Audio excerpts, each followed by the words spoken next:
So, the first question you might be asking yourself is, where have Velynia, Millie, and Moa'Kee gone? For reasons, the last 3 sessions involved those 3 characters having to delve into a painted world to save a local artist from certain doom and somebody known as the Painter of Ruin. In doing so, you have earned yourself a new research location, somebody that you can gain information specifically about the late unpleasantness and the events of 17 years ago, but really anything that has to do with the history of Sandpoint. The artist, whose name suddenly escapes me. Relmar. Relmar. Is now a resource for you all in your downtime when you choose to do research. But prior to that, after the last foray into the undead hole and coming up to the surface, there may have been well, there was some celebrations happening at a local tavern, the Rusty Dragon, and there were some interpersonal connections taking place that also may have been misunderstood or misconstrued by certain parties. The end result being that in the middle of the night, a inebriated lone kobold took to the road on a stolen donkey. And Natalin, at the request of Father Xanthus, is heading out to find where the runaway kobold has gone. So this is where we are picking up as we catch up to Lumi and Natalin. I actually have to make a quick technical check. Okay. Check, 1, 2. I got dinged on the Spotify Smart playlist because it adds tracks to your playlist, and one of my previous videos got dinged for that. Not like a copyright strike. I'm now sharing revenue on that video so that artists can enjoy their 7.5 cents that video will probably earn. Anyway, highway robbery. As the sad music plays, the road stretches out in a slick black ribbon, barely visible beneath the relentless downpour. Rain slashes through the night in sheets, hammering against the trees that line the road, their twisted branches clawing at the sky. The air is thick with the scent of wet earth and pine, mingled with the distant briny whisper of the sea. The only light comes in brief, violent flashes, lightning splitting the sky, revealing the winding road for just a heartbeat before plunging it back into darkness. The wind howls through the trees, carrying with it the distant groan of bending wood and the occasional snap of a breaking limb. The road is empty, desolate. Each step forward is swallowed by the storm. Footprints barely visible in the mud, as quickly as they are made, becoming slightly obscured.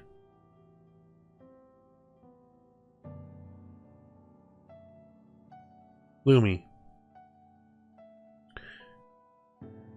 you sit astride this donkey that you may or may not recall having rescued it from within one of the nearby locations south of the Sandpoint Cathedral.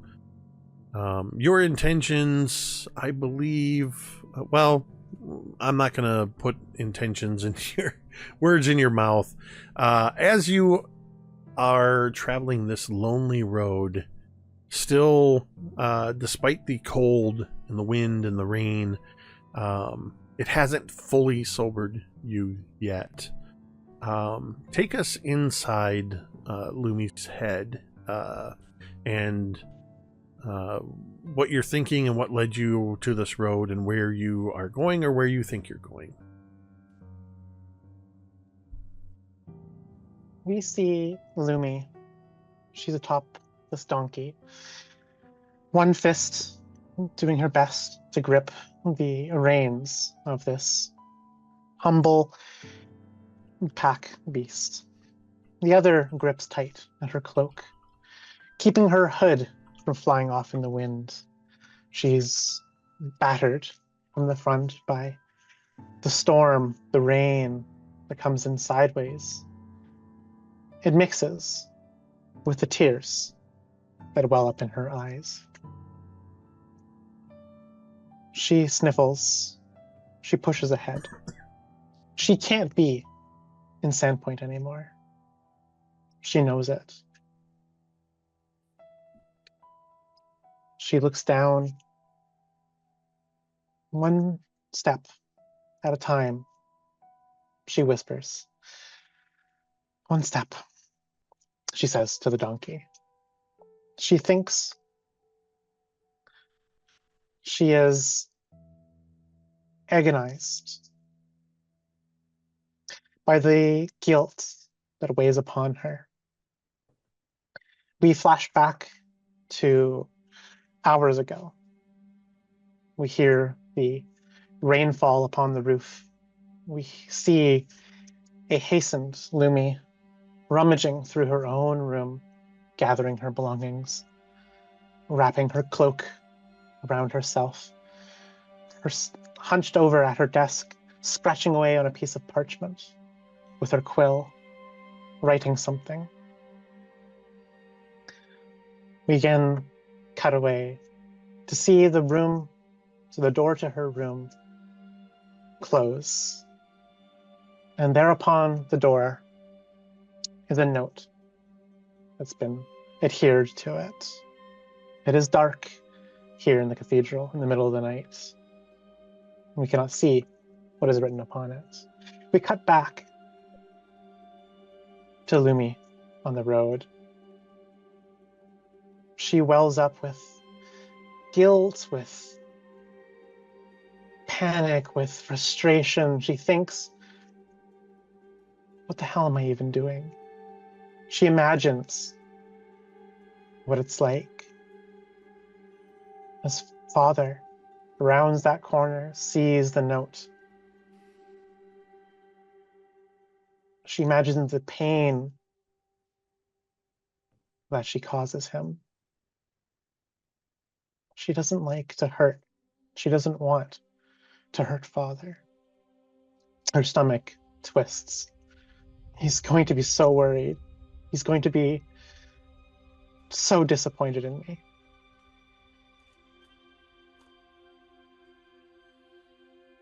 She pushes on nonetheless. What the hell am I even doing? She thinks to herself.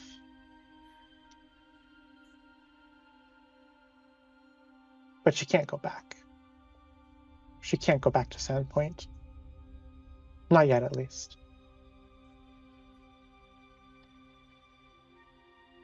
To Magnamar, she says.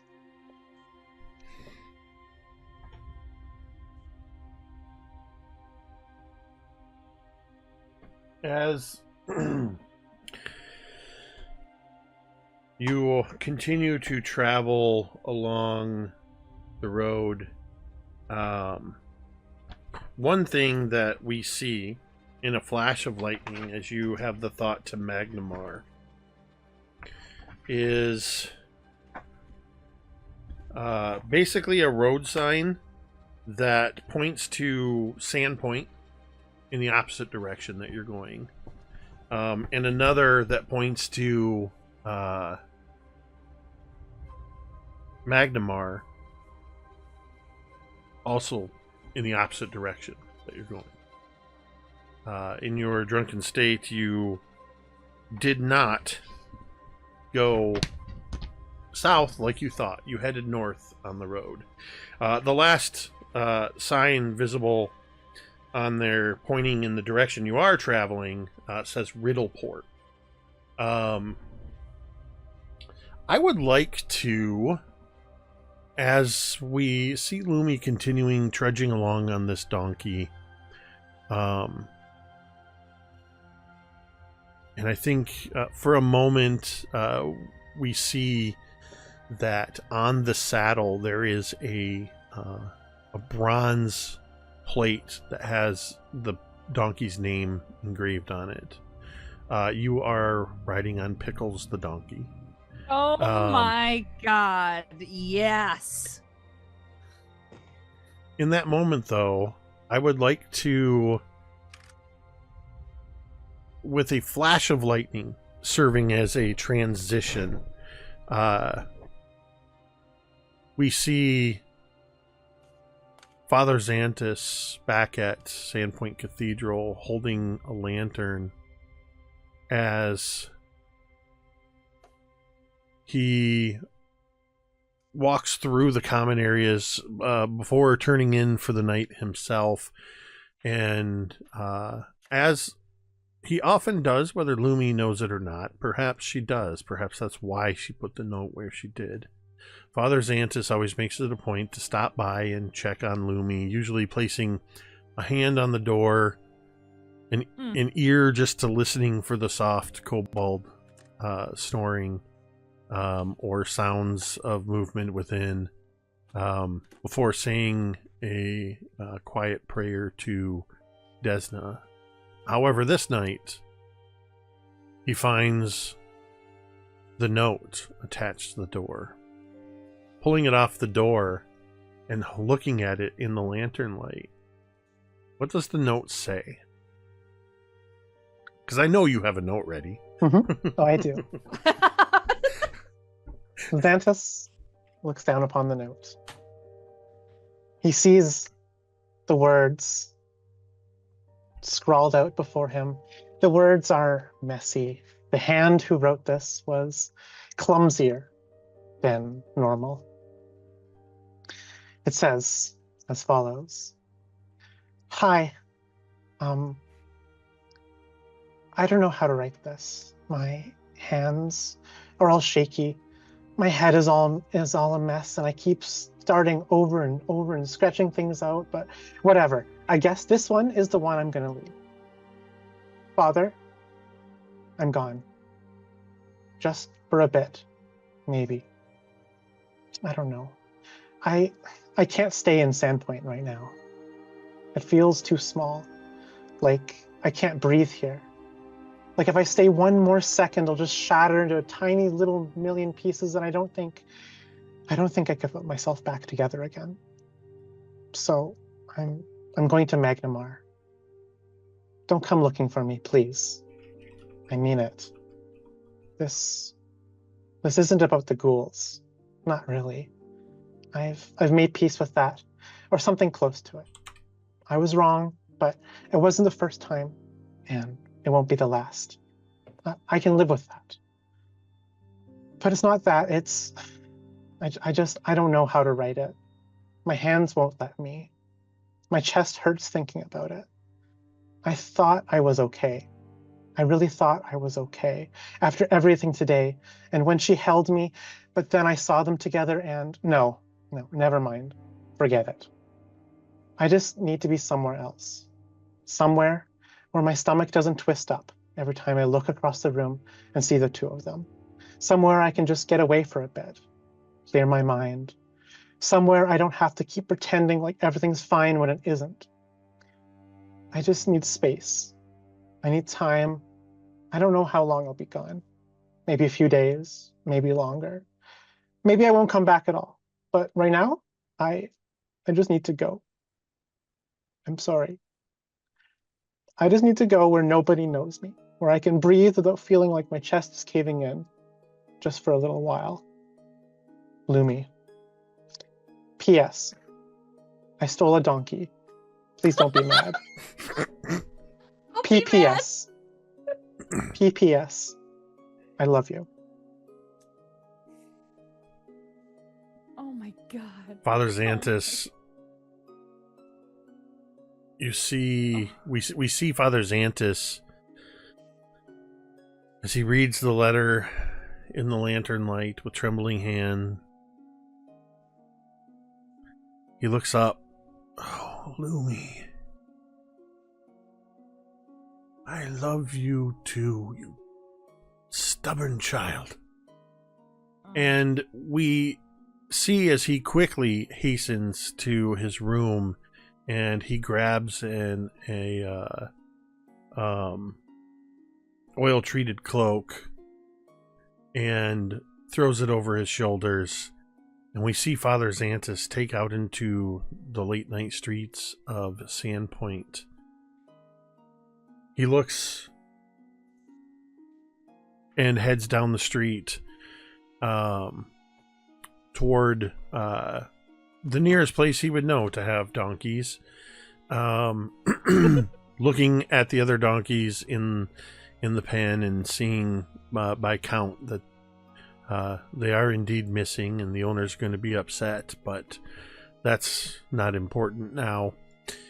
We see as he heads to the south gate, or the south passage out of town, and he talks to a couple members of the town watch. And we don't hear what they're saying as Xanthus points to the south and kind of holds his hand, describing how high, how tall Lumi is. And we just see the guards kind of leaning on their spears, shaking their heads like nobody came this way. And Xanthus turns and looks to the north, and then we see him walking through town and again talking to back towards the northern part of town, talking to another guard who doesn't seem to know anything. And then we see him motion to another nearby guard who we can see as he's nodding his head, and he points out that way, and he kind of thinks for a moment and confirms Xanthus's suspicions. It's at this point that he heads to I think first he heads to the House of the Bluestones. Natalin, would you be there for the night?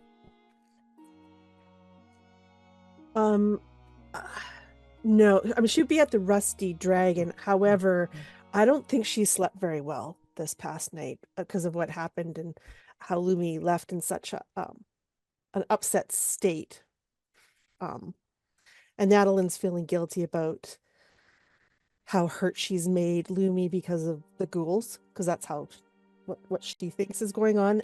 And so I think in this early morning hours, Father Xanthus actually probably meets Natalin on the road between the two places. Yeah, I imagine he stopped at the House of Bluestones and talked to a bleary-eyed and slightly annoyed Jabel, being annoyed at being woken up, but the annoyance quickly turns to concern, and she kind of shakes her head, indicating that you were not there. And yeah, he turns and begins heading through the night. As the night continues on, the rain begins to let up a bit. And that's when Xanthus encounters you. And I think, again, we see this sort of third-person view of Natalin and Xanthus talking. But Natalin, Father Xanthus shows you the note.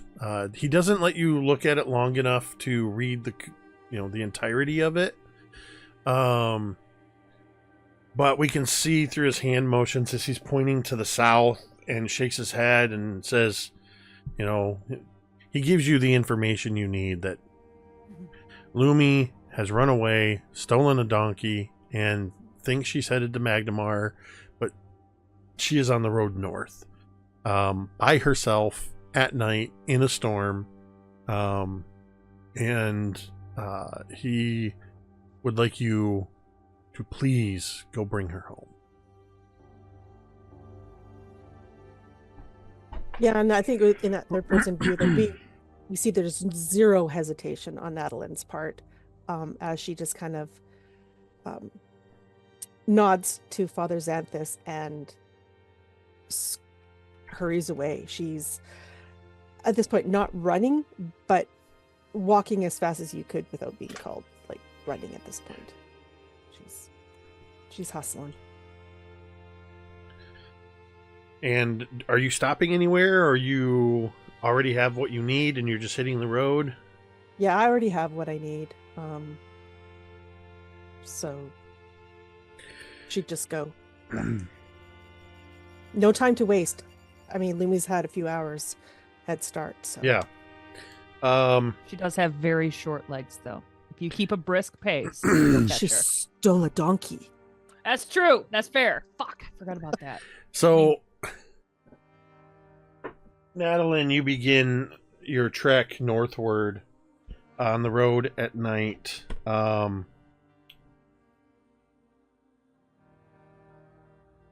What is... Jay stepped away. Oh, never mind, I found it. Wow. I would like Lumi to make a nature check to command an animal. I was looking for the Pathfinder version of animal handling. That's going to be a total of 23. Oh. Okay. That is not quite a critical success, but it is a success. It is a donkey. You needed a 45. No, it was a... Normally, I think this would be, since it is a more or less domesticated animal, it would be a low DC. It's a little bit higher because you don't know Pickles, and Pickles doesn't really know you, but there's sort of just an inherent level of trust there. So with that success, the pace at which you are moving is your choice. Are you basically just urging Pickles forward? Are you trying to get the donkey to move fast? At the What's your beginning, pace? absolutely. At the beginning, absolutely. I imagine there's like a, not quite a gallop to it, because I don't really know how fast donkeys can gallop per se, or how well, but there's definitely like a really urgent pace at first. Like she needs to get out of here. Her heart's about to explode. Her stomach's in knots. She's weeping. She's crying. She's trying her best to hold herself together. So she's hustling out of town. Absolutely. And I think like once the initial like burst of emotionality kind of begins to like lose its edge just a little bit, that's probably when they settle down into a proper like trot, trudging through the mud in the storm. I think there's definitely a point where Pickles is less inclined to want to move at a fast pace if you've kept him moving at a fast pace during the brunt of the storm. Make another command animal check, nature check, to see to what degree after that you're able to maintain. It's going to be a 17 on my second roll. Yeah, I think you still have control of Pickles, but Pickles is a donkey and is stubborn and will slow down unless you keep urging him. You passed barely. So you have full control of the animal. Just if you want to get him to move at a more continuous, quickened pace, you basically have to keep urging him. Natalin, we need to see how you catch up to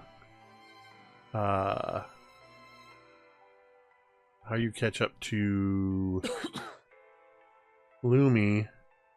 I think what I'm going to do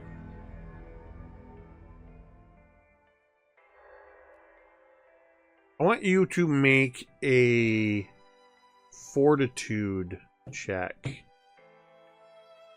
to maintain your pace, your fast pace.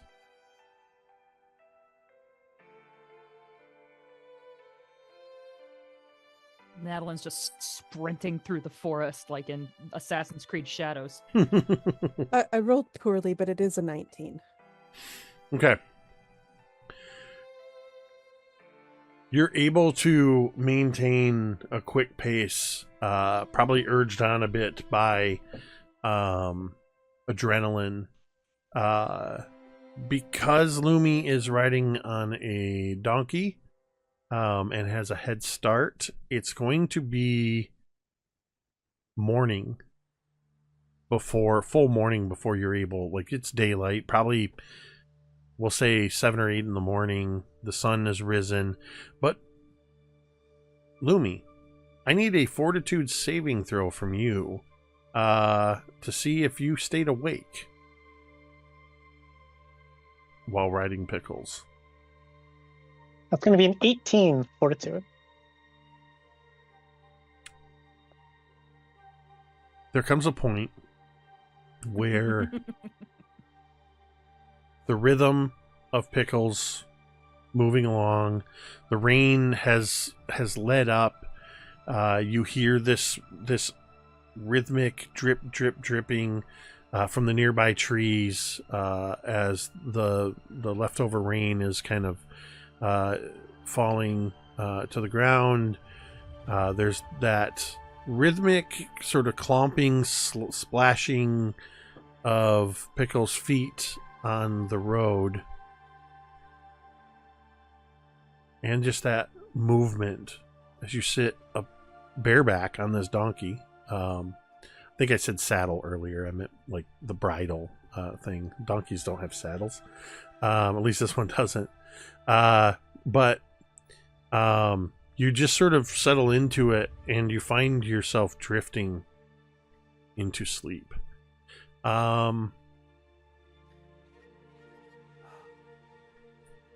When you fall asleep, okay, if this will open.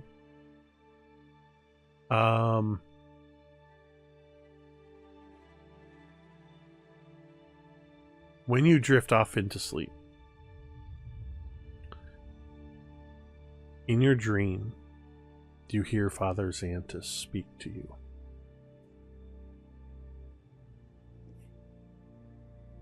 Oh, Lumi, my sweet child. I do wish you hadn't run off in the night like that. I trust you will stay safe and guarded. And I trust that you will not hold anger in your heart when Natalin catches to you. I love you very much, and I want what's best for you. Please, return with Natalin. Father Xantus cast a dream message spell that was basically set. If you weren't asleep when he cast it, it basically the message you receive the message when you do fall asleep next. And as he finishes the words within the dream, you can almost sense his feeling of relief, as once you fall asleep and get this message, he knows that the message was sent as the spell ends. And you, from that message, you just sort of are wearily marching along on Pickles. That also means that Pickles is going to move at his own pace, which does afford over the next few hours Natalin an opportunity to catch up. At one point, we already sort of covered this a few sessions ago when Natalin discovered a piece of broken crockery. Before falling asleep, I would like to see that moment from your point of view, Lumi. It would be in the morning, actually. Okay. When it happens. So sometime, if that's allowed. I think I could definitely see a place where you sort of wake up and you're aware of your surroundings, and maybe you drift off or you're struggling to stay awake having been up all night. But yeah, that's absolutely could happen in the morning. Mm-hmm.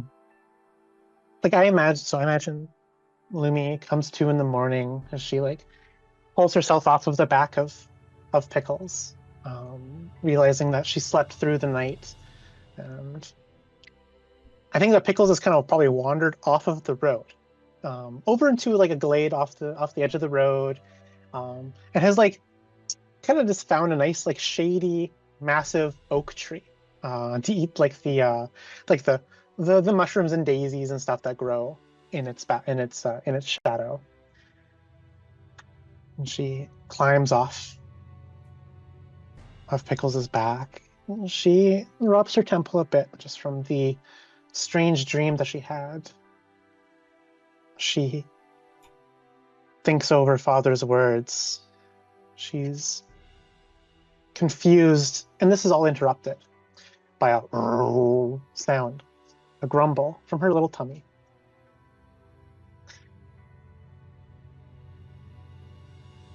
She stops. She looks around and sees that the rain has stopped this morning, and she sees this massive tree, and she thinks, well, this is as good a place as any. She rummages through her bag, trying to find the bits of rations and small snack meals that she had prepared. She rummages through, and she feels something heavy, something firm, something ceramic, bundled in a light tea cloth. Her face falls as she recognizes what this is in the bottom of her bag. She pulls it out,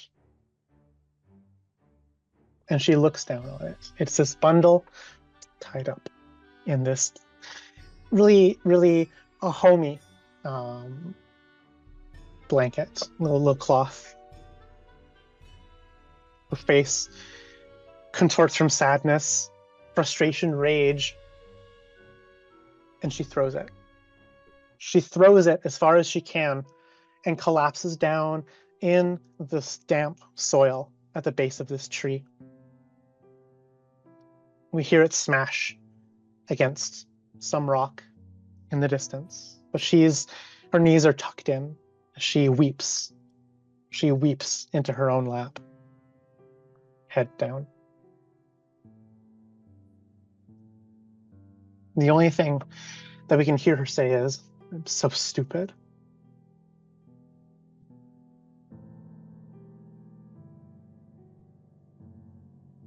A few moments later, her stomach rumbles again. Frustrated, she again rummages through her bag and finds a small wrapped, dense pastry biscuit thing. She realizes that this was supposed to have been eaten warm, but it's like cold and kind of soggy from the rain. Nonetheless, she unwraps it and eats one of this now a little bit damp Hot Pocket that is no longer hot, of Millie's creation. Are you saying this is a damp, tepid pocket? A damp, tepid pocket. Squish pocket. Squish pocket. Oh, maybe we should never call it that again. Let's agree. The game master didn't like that. She finishes up this bush pocket and she rises to her feet. The food, as it hits her stomach, helps calm her a bit. And she looks over at Pickles the donkey. She sees the brass emblem on its bridle. Pickles, it says. And she strides over, brushing her clawed hand through its mane. Thanks, Pickles. I guess it's time to hit the road again. As she grabs the reins of Pickles and walks it, doesn't ride him, but walks it back onto the road to continue her journey to what she thinks is Magnamar still. And I'm not going to attempt it for various reasons. Number one, it will probably get sound gated. But when you say his name, Pickles brays loudly 3 or 4 times, and then allows you to lead him back to the road.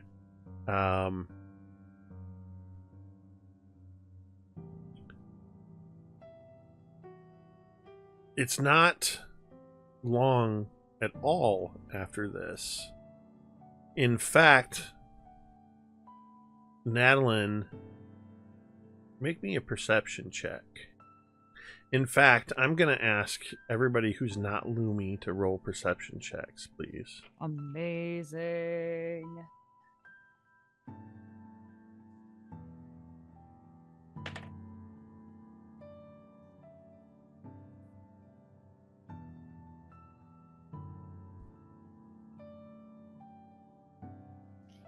Hey, Jay, if you just said it out loud, just so you know, you're muted. We didn't hear your number. Yeah, I know I'm muted. Oh, okay. Sorry. I'm just bud. rolling that number 1. Oh! That nat 1. You're busy with other things. You're distracted.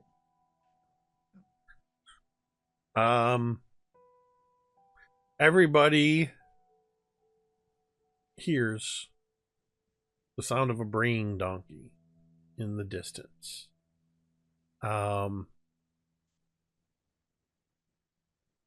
This is perhaps more meaningful to you, Natalin. And it's only moments later that you follow the tracks and see the hoof prints that wandered off the trail, and you find the smashed jar and the smudged note. And watching the tracks and scanning the area, you can just make out back towards the road, cresting over a hill. You can see the silhouette of a little kobold shape leading a donkey by the reins. If you run, you can catch up to Lumi within the next few moments. I don't care how tired I am or how long I've already walked throughout this entire night. As soon as I see that she is that close, I run. So you take off running, and yeah, Was this the painting? Like with Natalin, Yes. and then way down Yeah. the road, small Relmar Lumi? head. Oh. yeah. it's As so Natalin cute. hits the road and is sprinting toward, it is absolutely part of the painting. It's sort of a couple different pieces that were encapsulated in this painting, but yes. And Natalin, you're able to catch up to and call out to, this is, I guess, what do you do as you catch up to Lumi?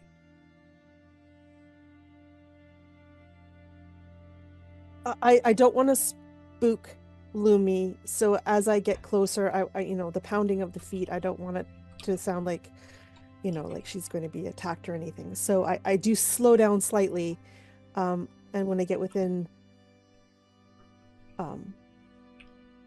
like a close shouting range, I would call out, Lumi,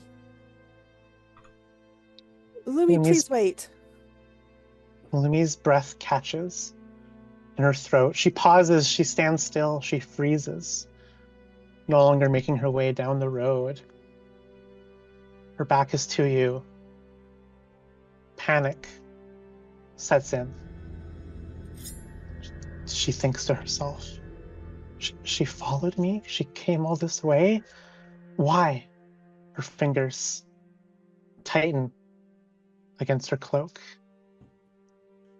She has two thoughts right now. And she freezes.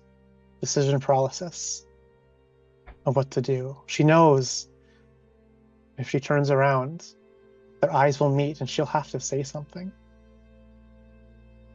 She has the instinct here to run. To just bolt into the trees and keep running until her legs give out. But she doesn't do this. She can't do this. Her hand up at her cloak, at her neck, her hand on the rein. She turns around to look at you, Natalin. And she can't look you in the eyes. As you make eye contact, she immediately pulls her eyes away. Her breath is stuck in her throat. She's trying to figure out what it is on your face, your expression, but you're too far away for her to see the look on your face. But she does not move. She does not run. She does not advance. But she looks down at her feet in the mud. So Natalin continues to jog towards you, eventually kind of stopping maybe about 10 feet away. Not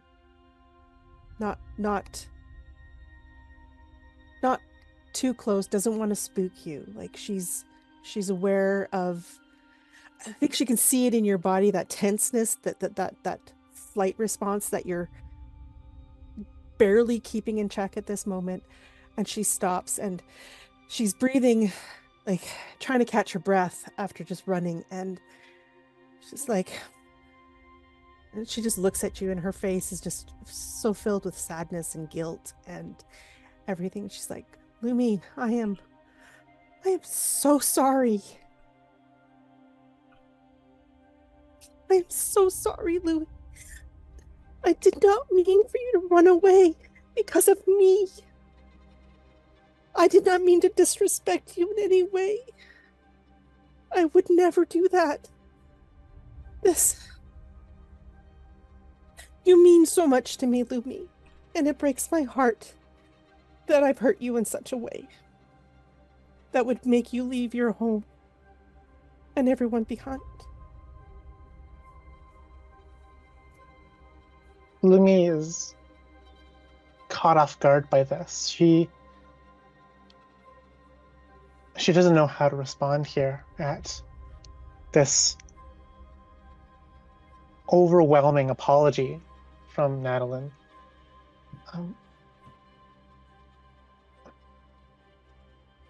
No, it's and she barely can stammer out anything to say.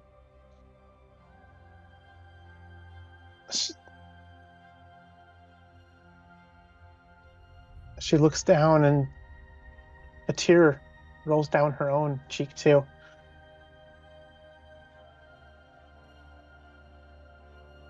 And then she takes a sharp inhale. She looks away. No, I understand how it is. She says out loud to you. Trying best to sound as if she's calmed down, to try to sound as if she's got it all sorted out, to try to sound as if she's over it.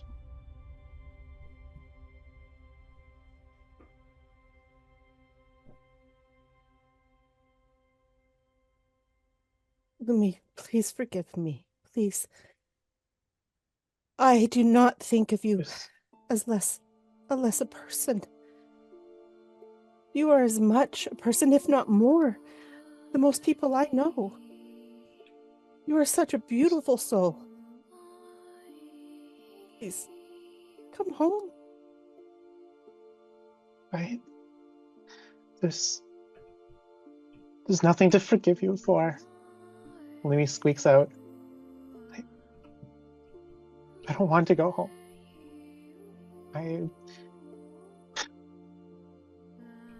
I'm sorry that following me was a waste of time. She says as she turns her back to you. Is there nothing I can say for you to come home? To come back? For everyone who loves you. They're going to be heartbroken, Lumi. You can tell them that I'll be back. Just not right away. Where are you going? And she realizes, just as she's about to say it, how stupid it sounds to Magnamar.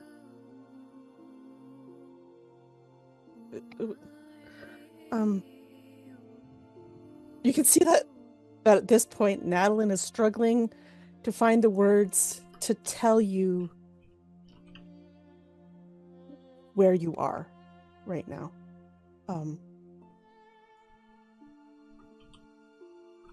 Lumi, I don't want this to sound so bad, but you're on your way to Riddleport right now.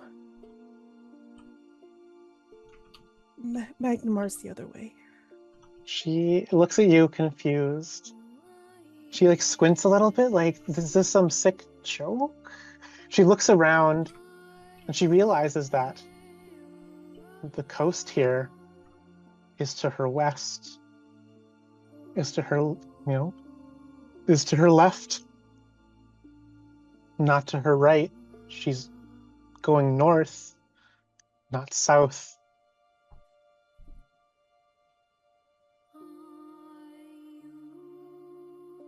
And she begins crying at this.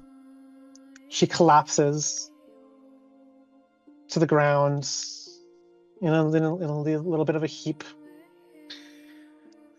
sitting sideways in the mud, not like cross-legged, but like sitting, leaning against the leg, pickles, crying.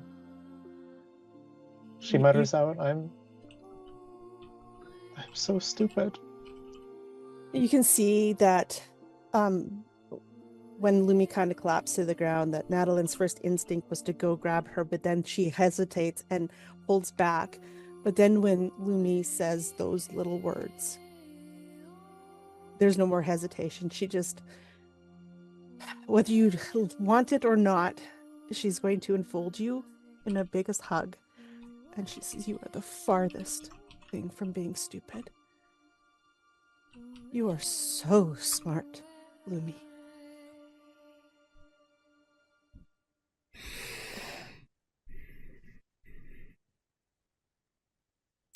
So we're not that. Oh, I'm sorry. We're not that far. If you do instill intent to go to Magnamar, I'll accompany you at least as far as Sandpoint, and then if you still want to go, I will not stop you, but you should maybe talk to the others first. I'm going to stop you there Mm-hmm. because it's a lot harder to independently DM 3 people separately. I'm doing my best. Thank you. I believe while you are embracing and while you are saying this to Lumi, something happens. Okay. You hear, what is it? You hear whistling coming from some of the foliage nearby. It's a very melodic tune. And what is it? And a man comes out of the bushes onto the road and looks at you. Oh, well met, fellow travelers.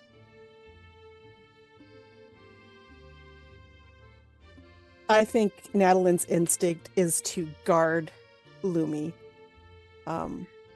At this point, so and to put her just so you body know, in. also, this is an older man. He's definitely older than Millie, but not as old as Broderick. Okay.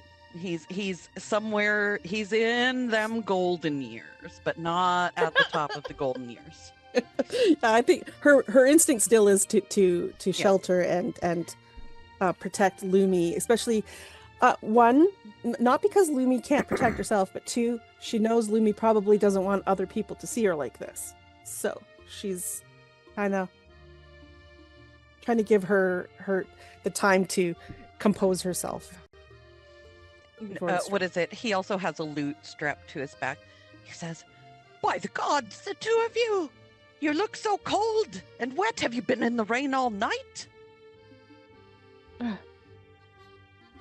Yes, it's been a long night's travel. You are? Oh, where are my manners? Pleased to meet you. I'm Barty Manilow. You might have heard of me. Oh my god.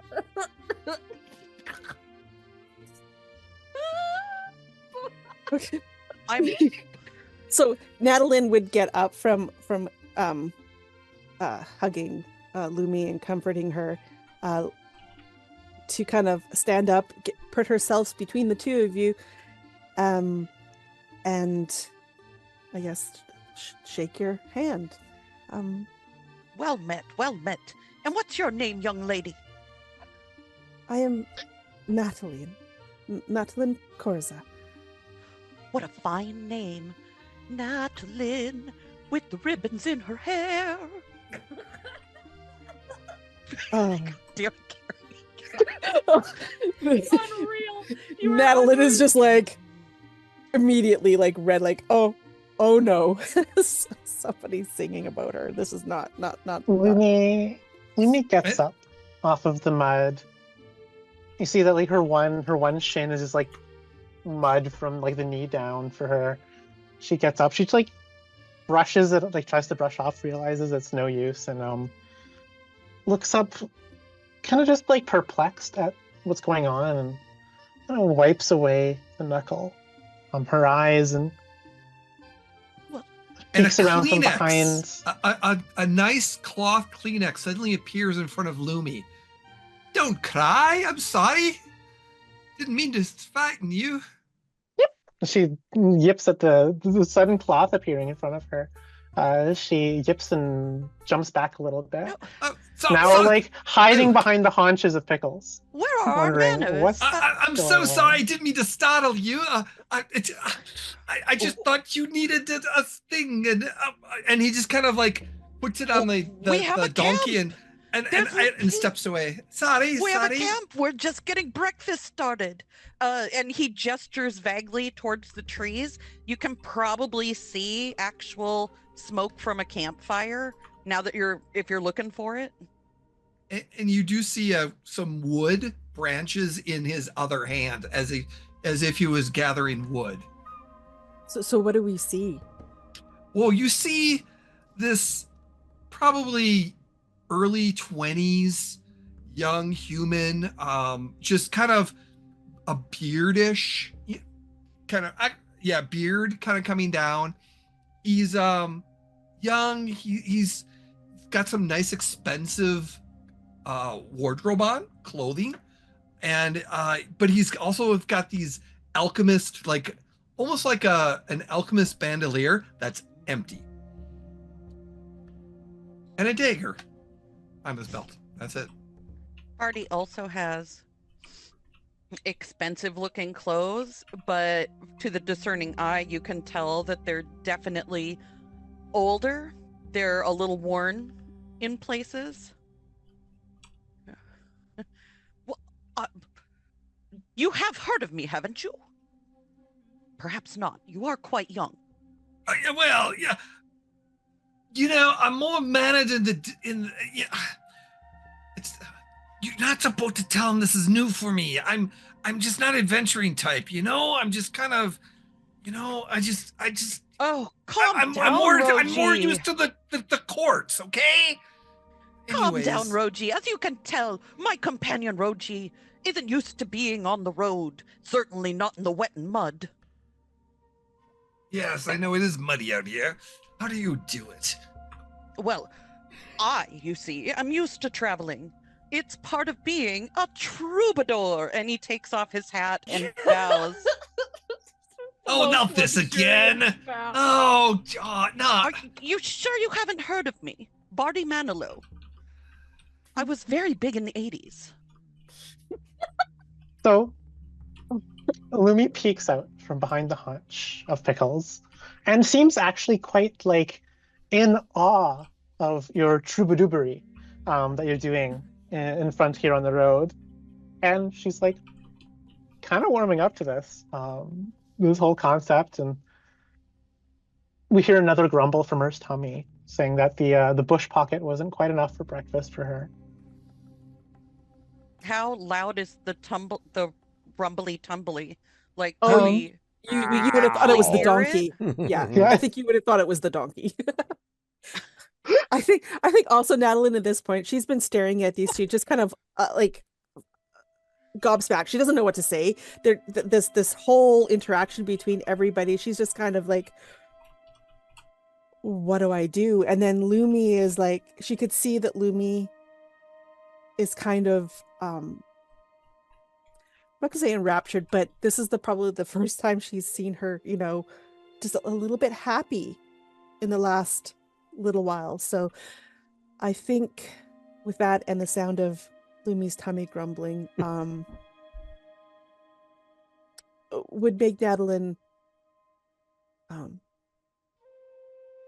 can we join you for breakfast?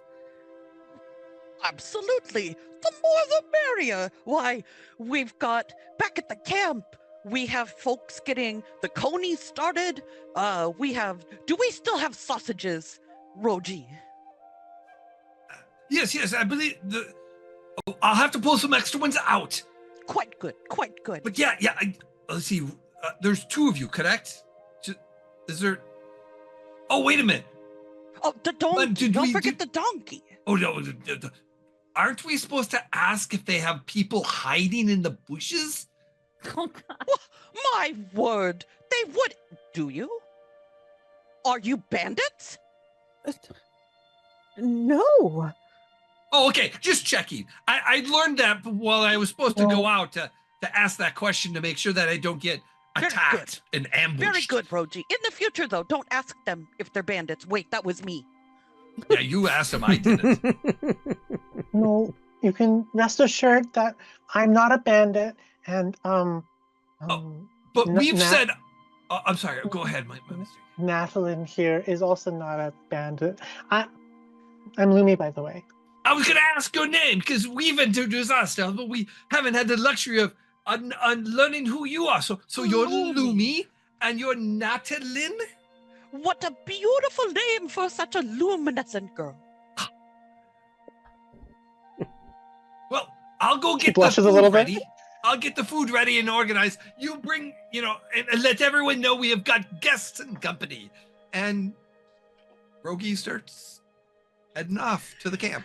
I would say real quick. So as Rogi kind of like, in my vision of this, the camera's kind of like following him as he scuttles through this underbrush and the trees. And as he comes back into like this little minuscule clearing, you see a woman kind of hunched over the fire, like poking at it, where they have meat roasting kind of over the fire.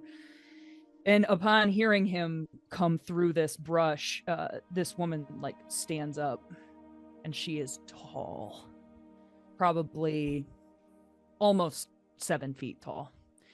And she's very muscular. She has kind of grayish, greenish skin. As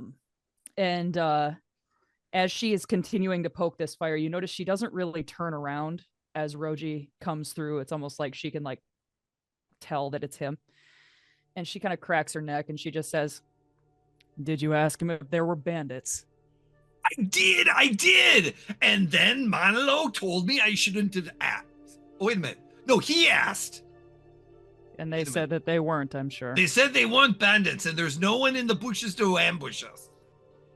And you see like her lip curl just a little bit and she has tusks coming from below. She's like, at least they're not bandits. I wonder who they are. At least they're not bandits is an excellent line to go to break on. I thought so. I saw you serving that up on a big old spoon. I got the hot cakes on, and here we go. So with that, we will go ahead and take a break. We'll be back in around 10 minutes, and we'll join these friendly travelers as these two groups meet together for breakfast.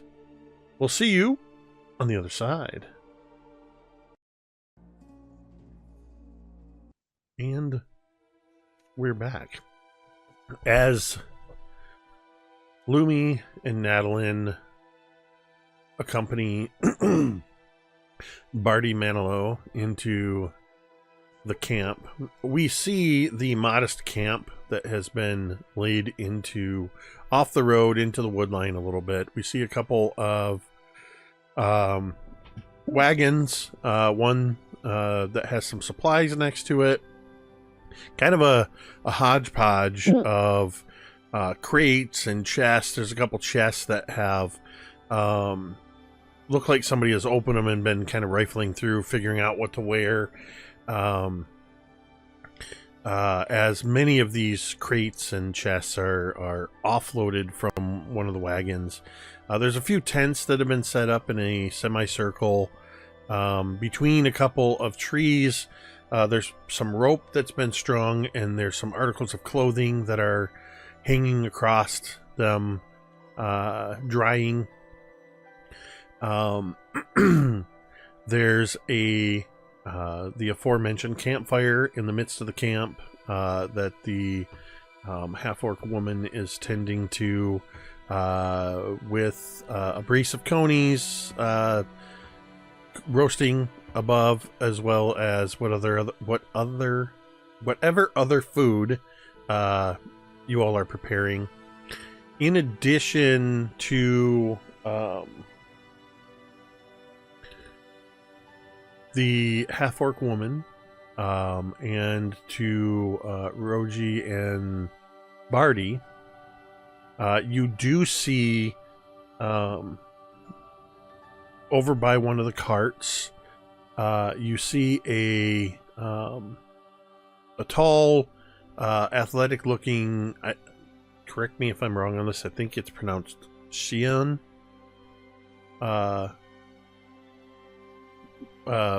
Woman, and I think that's how you say the ancestry, Xian. And poking her head out of another tent is a human woman with just she has a lot of hair. It's very, very big and bushy, and looks like, a little bit of bedhead. She also has very wide, very big eyes. She's kind of looking and watching as these new folk enter into the camp. No, are you sure you haven't heard of any of my songs? There was Maddie, and I write some songs. None of them. Nothing's ringing any bells. Are you sure?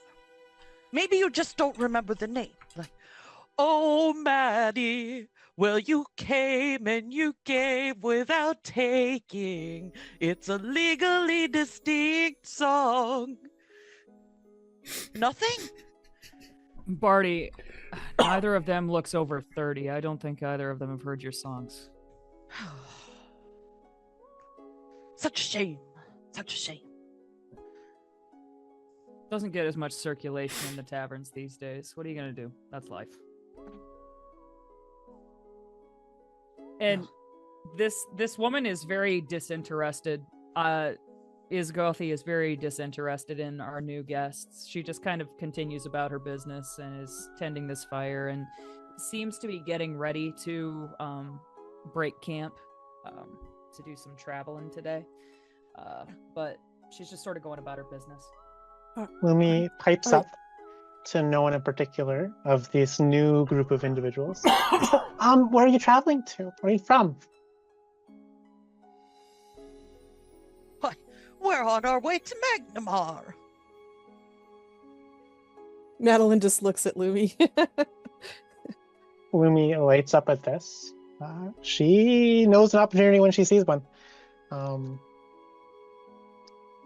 She goes over to you, Barty, seeing as you responded to her.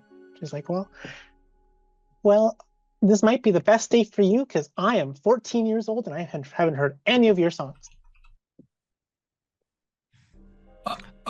I don't mean to be rude. You say you're 14, but you're a kobold, right? I'm pretty sure I am. You're not Dragonborn. Jokingly. You're kobold? How old is that? Are you a kid? Or are you an adult kobold? No, I'm very much an Polite adult. thing to ask. I didn't mean to be rude. I don't want to. It's just one of those things. Gothy walks by you behind you and like licks your ear hard and goes, "You don't just ask someone if they're an adult." Well, I want to make sure I don't want to get trouble or we're all, anyway, I'm just going to get the fire going. Do you want a drink, kid? I think that's what he ultimately wanted to ask. And Isgothi is looking directly at you, and this is a very almost comical scene because of how tiny Lumi is and how gigantic Isgothi is. Why, yes, I think this calls for some wine. Let me get some of that for you. And Barty goes and starts pouring some wine out. I think Isgothi, is that your name? Correct. Speaks out to Lumi. I think there's like a long slow motion pan of Lumi at eye level. It's like your shin or like your knee, yeah, and just 100%. slowly up and up and up. This towering, a massive, brawny orc woman. I don't know if she can utter out a sentence at this point. Suddenly, Lumi isn't Lumi thinking has about a time. Velynia for once. Yeah, Natalin just looks at the crumpled Velynia, note in her who? hand and is like, "Oh, we'll just put that away." Okay, everything's gonna be just fine. It's like, well, Barty's getting the wine. I'm not much of a wine in the AM kind of person. I have a keg of ale if you want that instead. I think Lumi just like nods. She's like, mm-hmm. Okay, Mhm. one ale it is, and is kind of gives you like a strange look as she goes. She gets herself a mug of ale, which is practically like a bucket to you, and then she finds like the smallest little, like what in her hand it looks like a shot glass, and like fills it up and gives it to you, and it's like a pint glass. I'm Lumi, by the way. Lumi. Well, welcome. I mean, if you're gonna stick around, you're gonna have to do some work. Oh, of course. What needs to be done? I mean, well, when you finish that, and I mean, are you gonna sit around and eat breakfast? Did you guys invite them to breakfast? Yeah. Hey, are you gonna have my my special shake? The shake that I've been making? You gonna have? I don't. And okay, so you tell me, Jay, what is the special shake? So it's because he's a scientist. He's been experimenting Fuck's with sake. different flavors of milk and different things like that. Rogi, the last time I had one of your shakes, I sprouted a tail and didn't go away for hours. I mean, I put a little bit too much nutmeg in that one. But anyways, this one, it's not that type. It's just flavor. All right, I suppose I'll try it, but just a little bit. Last time I had one of your shakes, I call I it turned blue. strawberry milk. Strawberry milk. Well, I Yeah, know what yeah. both of those things are. All right, well, I'll try it. I'll try it later. I'll have it That later for you. sounds yummy. And I like look at Lumi, and I'm just like, Somebody want? Oh, Lumi, you want to try some too? No, the kid's coming with me. She needs a real quick refill. Looks okay, like he okay. made it the shake for our guests that they shouldn't drink. We've all heard that one, Barty. Lumi's a little bit confused and very like center of attention right now, and I think Anyway, her kid, tail is like thumping once the breakfast tail is like over- in excitement. Yeah. Once breakfast is over, we just need help breaking down the tents, packing everything up, loading up the donkey. Yeah, absolutely, of course. Yeah. Did I hear a donkey out on the road? Did you bring a donkey with you? Yeah, this well, it's not my donkey, but it's mine for now. I borrowed Pickles here from a friend. Sense motive, or whatever the fuck that is. I want to see if this kid is a criminal. Second that. How do you? I don't have it on my little tiny stat block, my little baby creature stat block. It's a perception. Your perception roll plus, yeah, pretty much your perception roll. Okay, that's fine. That's a 29. Do I get the? Well, I got a 28 on my deception. So Are you a criminal? Lumi says it in a way where she's like, she believes genuinely that she just borrowed Pickles for a bit. Like it's no big deal. Like everything's gonna be fine. Like she borrowed Pickles is gonna go back, whatever. But you would know, yeah, absolutely. This so quote unquote kid stole a donkey. Huh. And you see is kind of like the corner of her mouth curls up. It's like borrowed. All right, fine. I mean, as long as it can haul a load. Yeah, absolutely. And if the donkey can't carry everything, then I'll help. Okay. We'll be sure to give you the heaviest. And with that, I think takes a leg off of whatever creature is roasting on this fire and just like takes a big bite out of it, and takes her ale and then continues off taking down a tent or whatever, just kind of busying herself. I think at one point when there was like the tension going on with Rogi and I'm sorry, is Gothry? Is Gothy and Barty, to kind of maybe like dial back down the tension a little bit, Natalin would just kind of turn to Barty and say, so are you really famous? Oh, my dear. I was so big, I would sell out the stadiums in Magnamar. I was back in 75. The crowds were cheering. Everybody waiting for me to come up. The no-name guy, entertainer who opened for me is famous now. What was his name? Busker Rhymes? Anyway.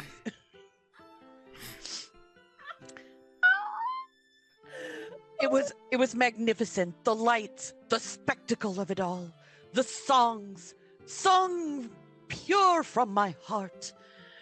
The knickers thrown up on the stage. Oh, what a time to be alive. Iz walks by in the background, goes, the songs that make the whole world sing. I wrote some songs.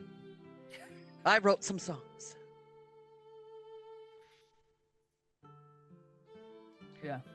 I would love to hear them sometime. Would you? He takes the lute off of his back and says, Oh, I've got quite a treat for you.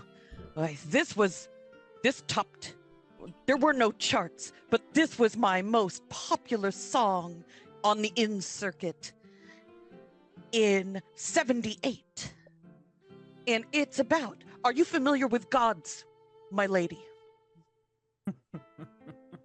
Yeah, yes. Wonderful, wonderful. This one's about a god you might have heard of named Kaeryn. Have you heard of him? Have I heard of Yes. Okay. Kaeryn is the god that made himself a god. Oh, it's in the song. He starts strumming and he says, his name was Kaeryn. He was a mortal, a marvelous tale of drunken dares, till he got a bit impaired. He was a sellsword, but stood for glory.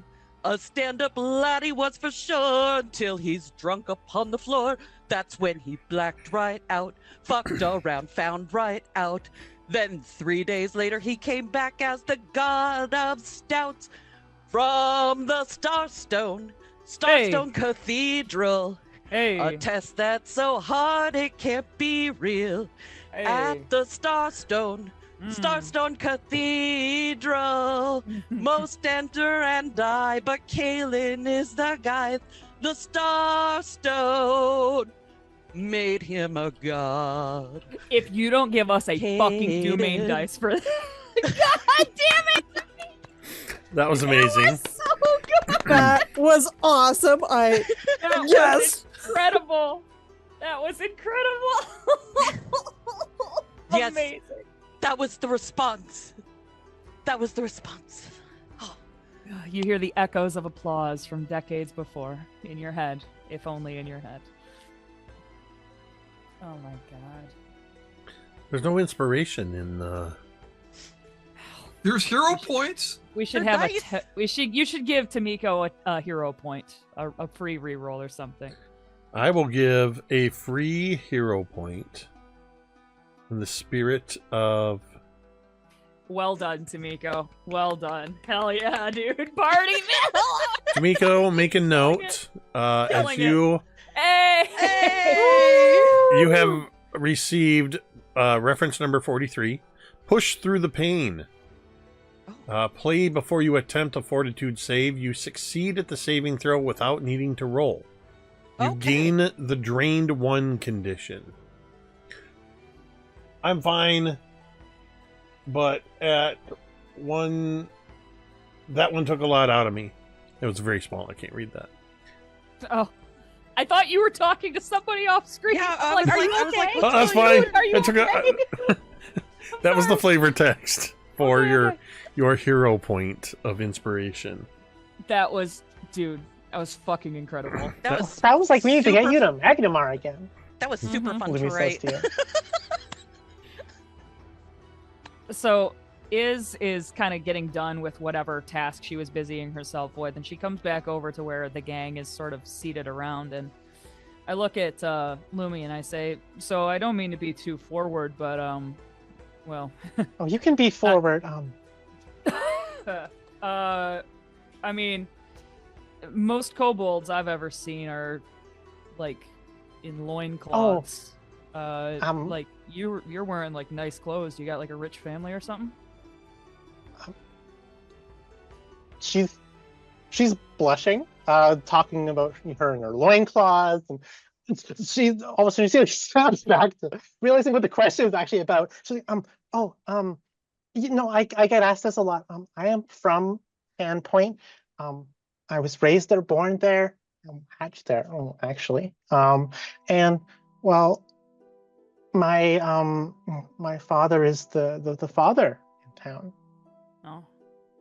Oh, like You mean the cleric? like the Yeah, big, yeah. The father? the big cheese, like the head honcho, the Oh, big what? daddy, that one. What Well- was his name again? Father Zanzibar? Yeah, that's Father it. Zanzibar. Zebra or something. Yeah. Xanthus. Father Xanthus. Oh, that was it. Yeah, I've heard of it. Well, He's your- You- he's you your a lot of met people him. heard of him. Yeah. I haven't been to Sandpoint in a hot minute. I think the last time I was there was right around the time, right after that terrible unpleasantness. Hmm. Well, that was Yeah, before they- my time. You can see that Natalin kind of squirms uncomfortably a little bit when you mention that. Like it's not something she wants to talk about at all.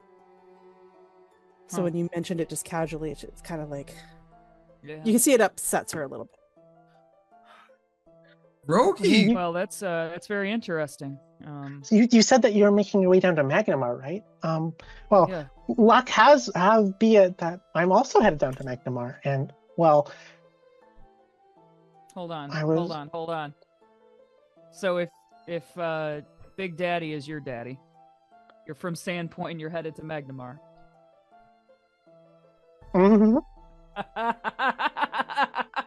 and is like leans back and laughs like, "You're going the wrong way. You're lost." She like Natalin looks very concerned. She begins like digging her toes into the dirt, like all embarrassed. Yeah, Natalin's looking at Lumi, all very concerned. Well, you see, I had a bit too much to drink last night, and well, it was dark and stormy, and I took the wrong turn, and so it seems. And, well, don't worry. And I have to backtrack and go all the way. But I mean, sounds like I could maybe, perhaps, just go along with you. Well, if you'll have me. The more the merrier. Sure. Yeah, And Rogi finishes up some of the and kind of slides up to Natalin a little bit and says, so if you don't mind me asking, your friend Numi, are you seem like you're in a conversation that maybe have been a little bit drama-ish, so might say. Are you okay with her going to Magnamar with us? We're not stealing her away from you or anything like that. You can see that Natalin is very uncomfortable with this question, based on the conversation that was interrupted. But she's like, well, I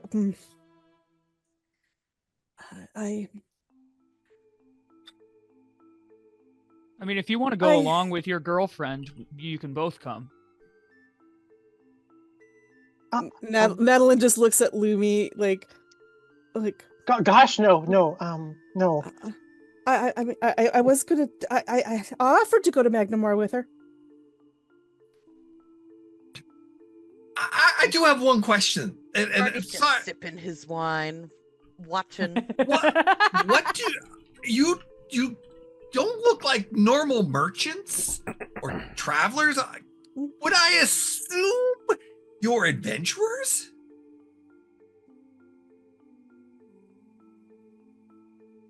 Well, that's a lot to assume. Well, I mean, you've got weapons. You've got I have no weapons. She doesn't carry weapons.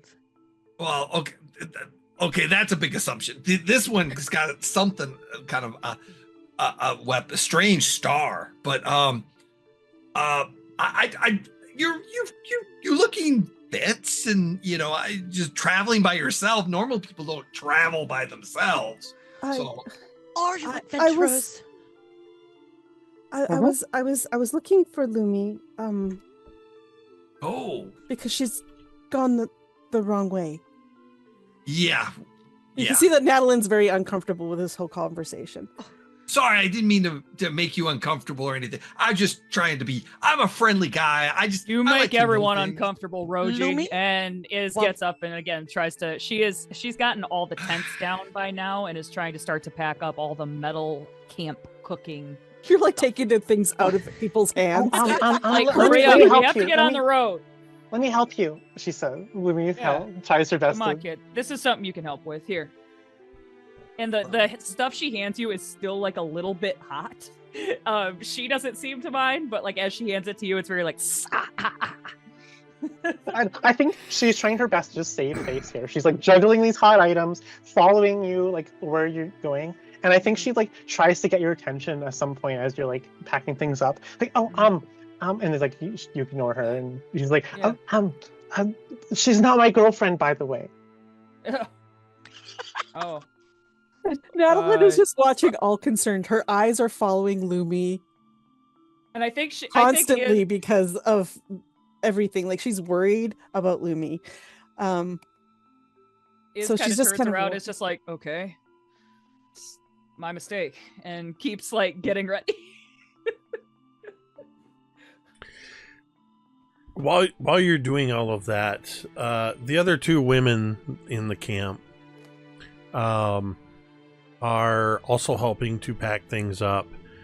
Specifically, the wild-haired woman has emerged from her tent that's all packed up. She is wearing a travel-worn black dress and a wide-brimmed hat that looks like it almost looks like part of a veil that's been tucked into the brim of the hat. She's barefoot, and she moves in a way where she almost seems to move through the camp on tiptoes. Not like in the comically sneaking along.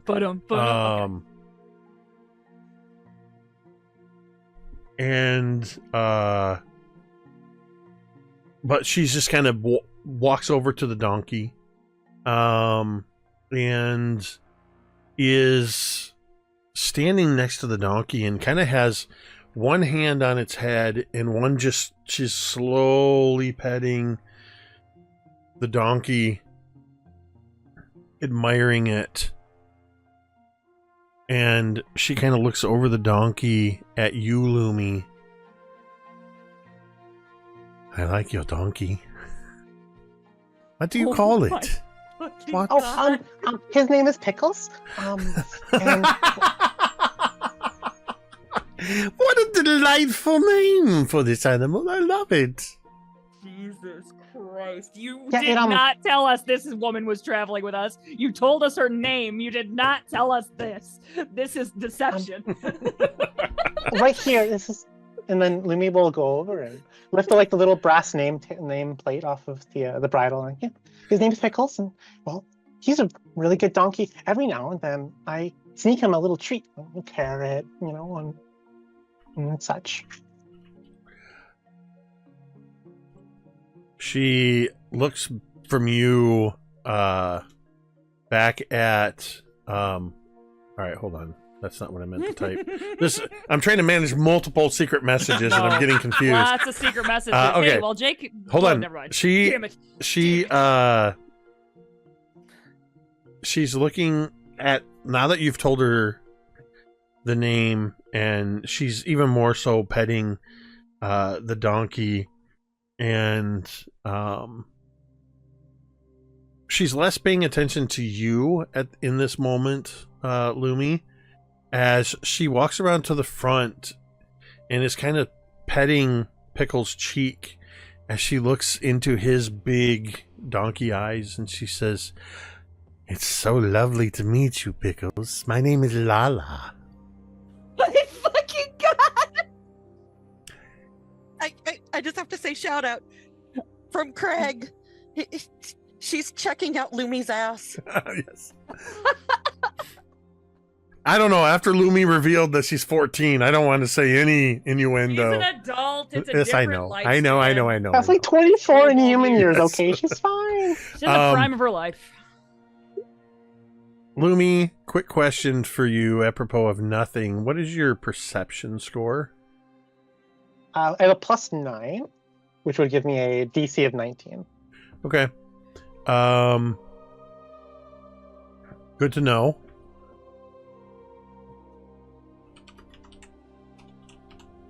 I think that Lumi is pretty unperturbed by Lala speaking so creepily towards her ass. And just Pickles is a nice donkey. Kind of vibes that.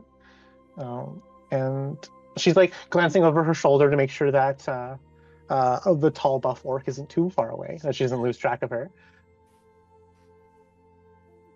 I would like Natalin and Lumi to both make perception checks, please. Oh, this is so fucking fun. 19 + 9 for 28 perception, as Lumi is looking about. And I thought I did okay. I got an 18. That is okay. I only have a +7, so I thought I rolled, it's a little higher. They can't all be gems. God bless. I can't find what I'm looking for. I completely forgot what it He is. Hey, while Jake is looking something up, check us out on teespring.com. At teespring.com, we got all kinds of great merchandise like the one I'm wearing and so many others. And get our logos on t-shirts, tank tops, hoodies, mugs, all kinds of other great stuff. Teespring.com. Just click the link in the description for this video. And stickers. Wow. Jake needs to get an award after tonight with all what he's managing. For real. This is Oh, what okay. Multitasking looks like. I couldn't DMs. remember. Take note. I have the image of this. So what were the numbers that Lumi and Natalin got on those perception checks? 28. 18. All right. Oh. 28 wow. and 18.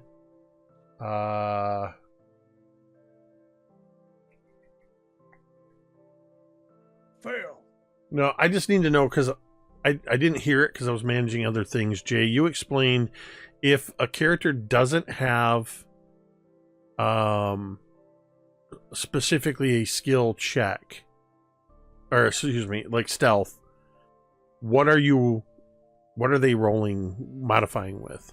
It's a D20 plus their skill modifier for it, which if it's dexterity, whatever their dexterity modifier is. If it's untrained, it is the level. If it's trained, it's a +5. I'm trying to remember. Okay, And so then for example, I have an untrained skill on my sheet where I am only using my raw ability score for it. Like intimidation, for example, is something that Lumi is untrained in. She only has a +4 in intimidation, which entirely comes from her +4 charisma. Got it. That's all So I I needed to know. think untrained is +0. So, beyond sorry, the thing one of you got a 24 and the other one got 28 and 18. okay. Who got the 28? Me. Lumi. The sharp-eyed Lumi. Sorry, sorry to bog all this awesome roleplay down with some mechanics real quick. That sucks. But I mean, like, how dare?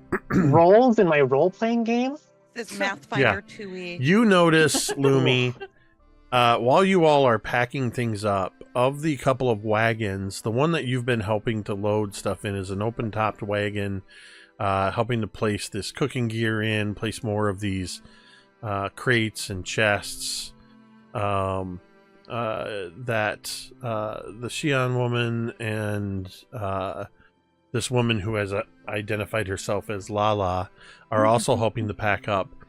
You do see that coming around the back side of the covered wagon, you see a tall Xi'an man, short cropped hair.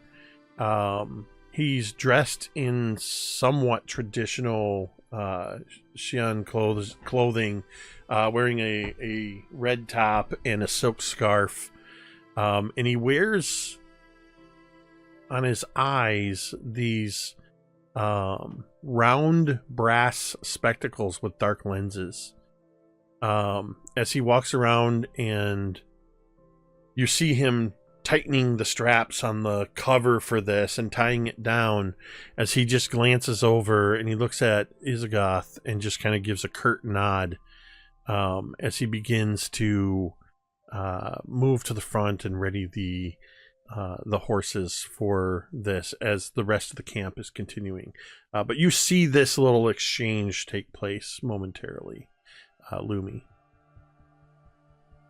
She takes a mental note of it, but Millie thinks nothing of it other than, the silent communications of strangers. Nothing ill will happen of this. She's sure of it.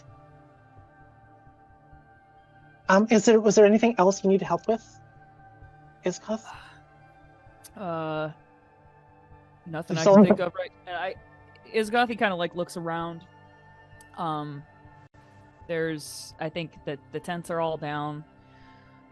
I would just kind of say, like, if you want to load whatever stuff is yours onto the back of your donkey. Did we hitch up Pickles, or is Pickles just still free roaming?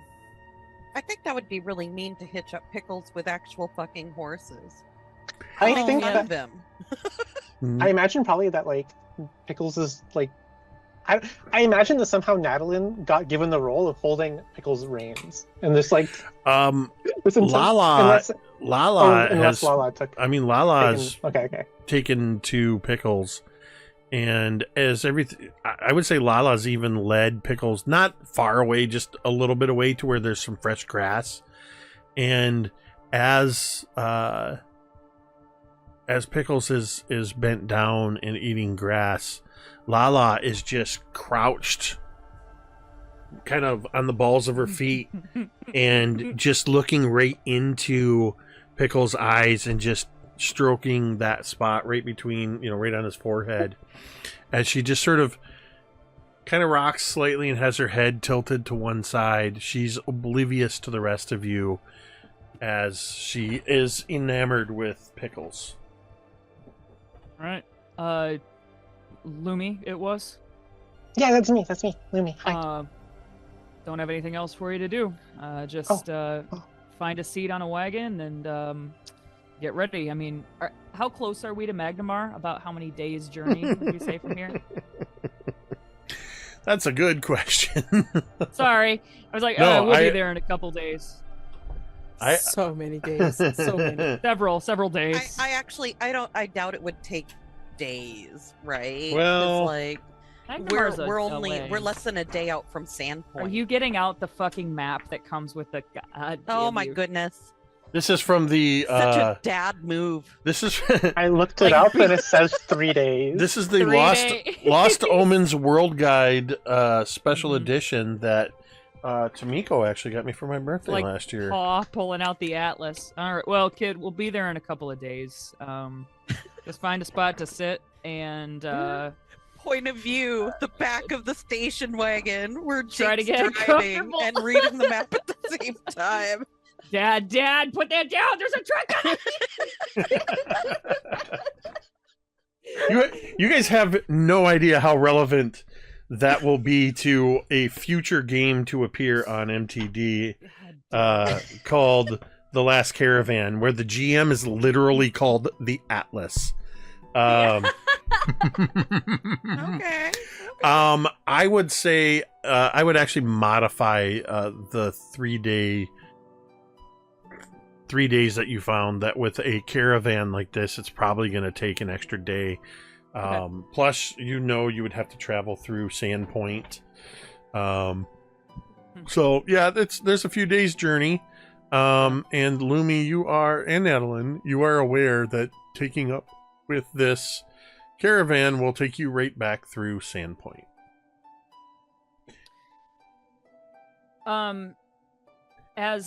Does Lumi go and find is Gothy kind of points up where she is gonna take her seat in the wagon, and she kind of points up where would be neck shotgun, essentially. It's if you want to go sit up there, that's the one I'm gonna be driving.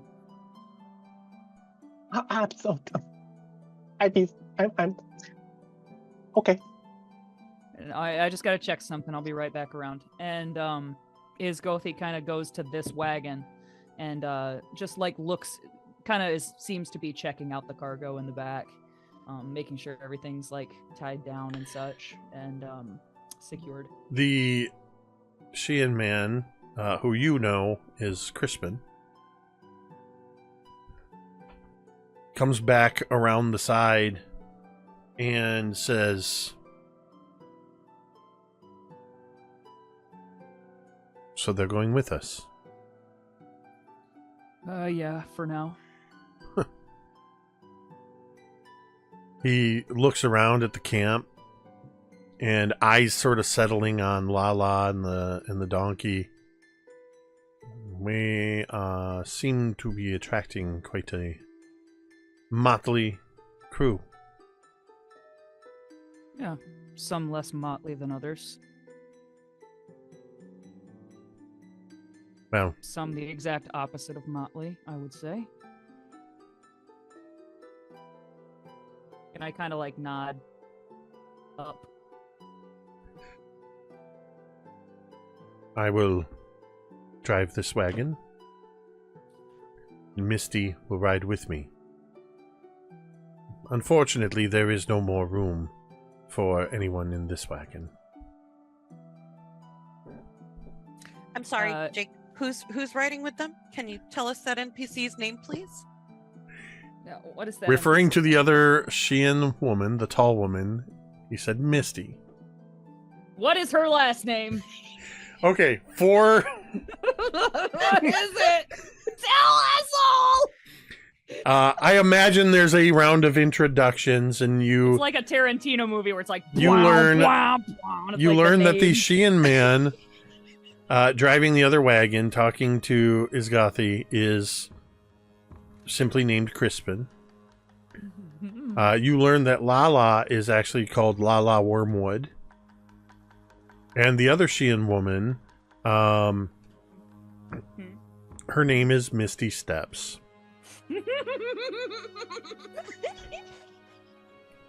My favorite thing in the world.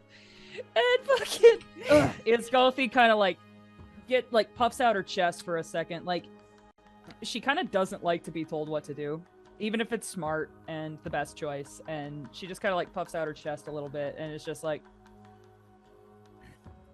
fine, I'll take the next one back. And it's like, hey, Kobold, you can come sit with me. I changed my mind. I'm going to be on the next wagon back as I make eye contact with Crispin. Hard, threatening eye contact. Go ahead and make a intimidation check. What are those? There's some things you can try to do when you intimidate. Great. I will. Coercion, or are you looking at trying to... I'm just intimidating. Is that probably... It's not a strength check. Is it a Get across charisma? that you are pissed off. Yeah. I mean, it's basically... You get across I'm pissed off action, please? It's basically charisma. Okay. Okay. Here I go. That's an 18, which is a 17 plus 1 on just a straight charisma check. Going up against Crispin's intimidation DC. Crispin, you cannot see his eyes through his dark spectacles, but you see no change in his stature. And in fact, in answer to your threatening stare, he reaches where one hand is in his pocket. He just pulls out and very slowly slides open a razor blade and tilts his chin back and just gives it a last little touch up, and then very slowly closes the blade.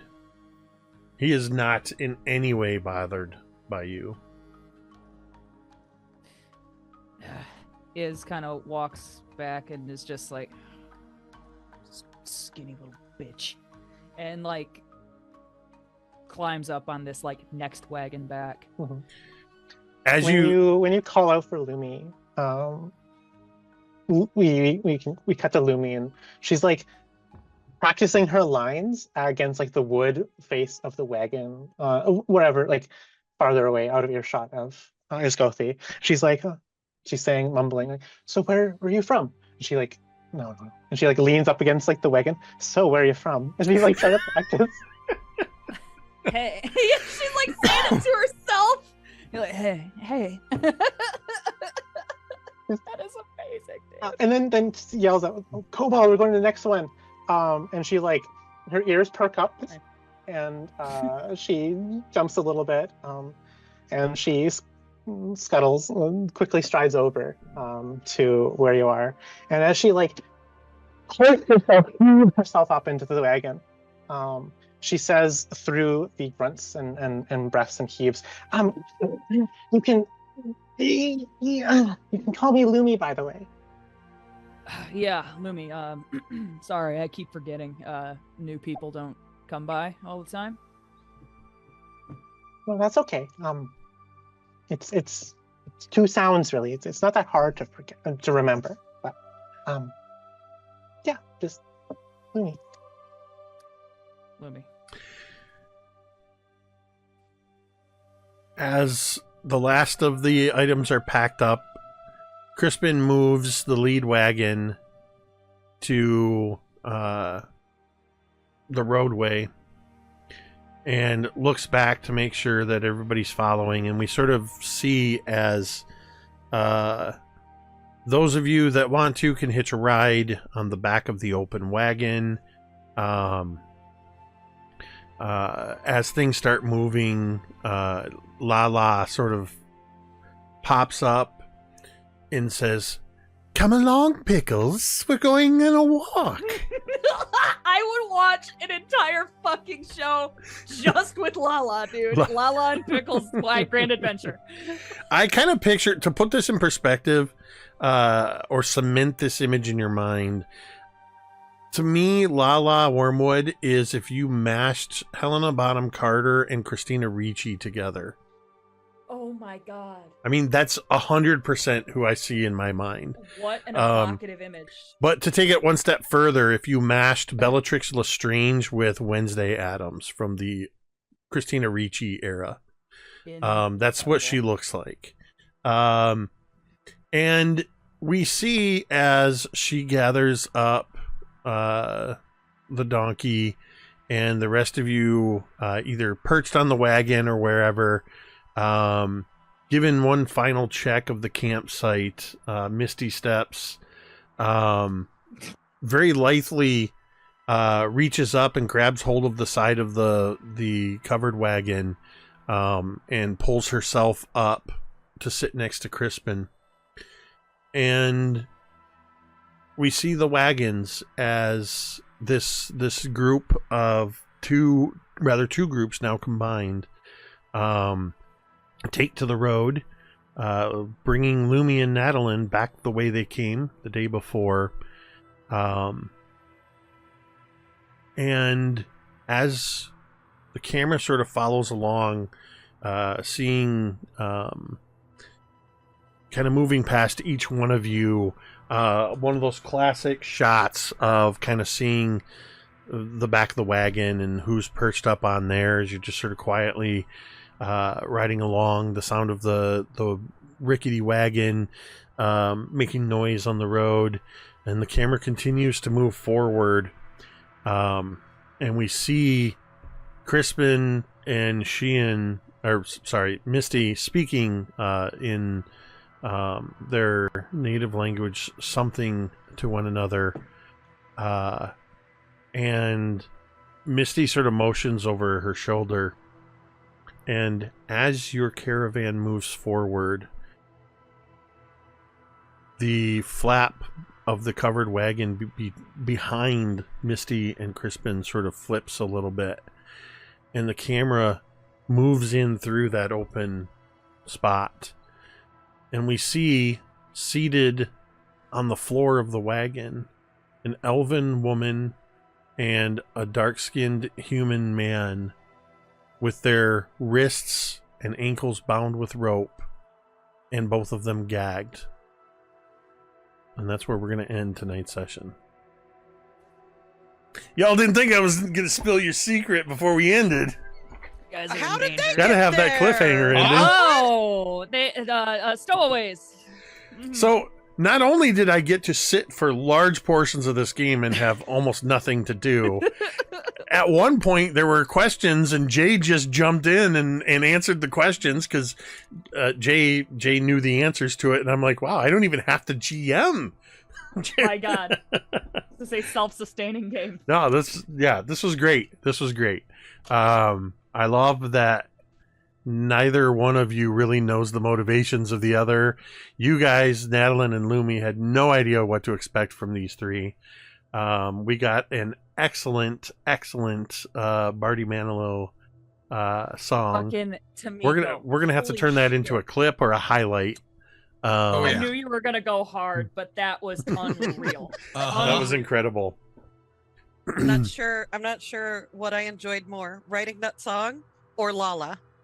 Dude, it's a close race. So fucking Lala was so good. Cari, Jay, and Tamiko didn't even know that there were others in their band of travelers until within like 30 minutes of the game. I said, oh, by the way, there's more of you, and here they are. I said their names, and I gave them images of them, but that's all they knew. And yeah, I kind of But figured we know their Lala. classes too. You told us that. I told you that. I'm not We're saying not anything. telling anyone else that. Not but telling anybody. Yeah, you know what they are. I'm pulling largely for those in the interest of the, as we play and learn together. The characters have chosen NPCs, and I've also created NPCs using the newest release rulebook from Paizo. Not a sponsor, but hey, if you're watching, you could be. The NPC Core, which is sort of the first NPC book since the much-loved NPC Codex of Pathfinder 1.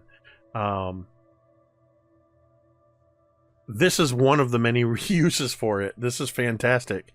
To be able to whip up some quick characters, to handle some side quest stuff.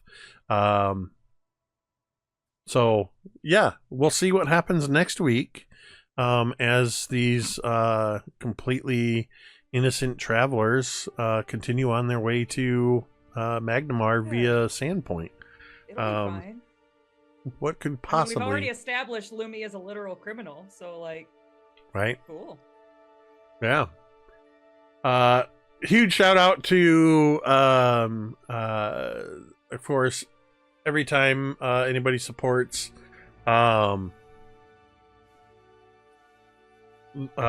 with the domain dice. Thanks for giving us dice, y'all. Yes, thank you. Thank you. G Battle Rock gave out a community gift sub, and Toward 7210 resubscribed for 20 months. Fantastic. And I supplied those domain dice for you. I didn't even notice that. Side chat. I didn't even notice that because I looked at your logic. I just noticed that.